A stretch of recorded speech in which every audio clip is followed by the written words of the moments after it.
Good morning. I'm Dr. Nikki, and I am organizing the Christian Dream Catchers organization.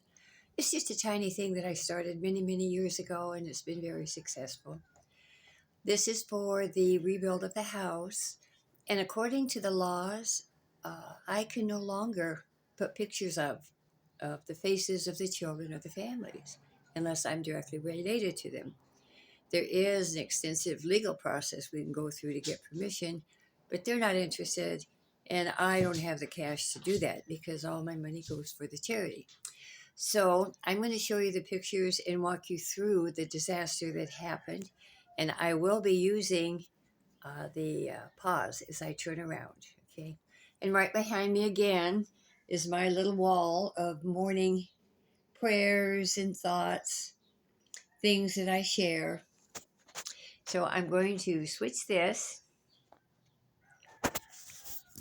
And now I have the pictures that I put on the internet. Okay. This is the valley that they're right at the edge of, where the unpredictable storm came right up into their home. Okay. This is what was left of their home: the ceiling, the rooms, and right here is where they would huddle underneath this one little piece of plywood to try to get out of the wind and the dust. And because this is where Ezekiel takes care of his family, the man that I'm going for the eye surgery for the lenses, had he not been on the program, they may never have been found. They could easily have died of exposure there without anybody knowing, because there's quite a distance between the little houses. And I was going to take pictures of the other houses, and again, I cannot do that based on Privacy Act. Now, they tore all of this down, and the only thing they asked for, the family, was they just thought maybe if we gave them another tarp, if it rained, they could at least stay dry. And when we asked them, you need so many things, and they said, but you've taught us that Jesus says we need to think of other people first, and so we don't want to be greedy. Well, that isn't how it's going to work, but bless their hearts, we've got new Christians because we do teach them these things, and apparently they're listening.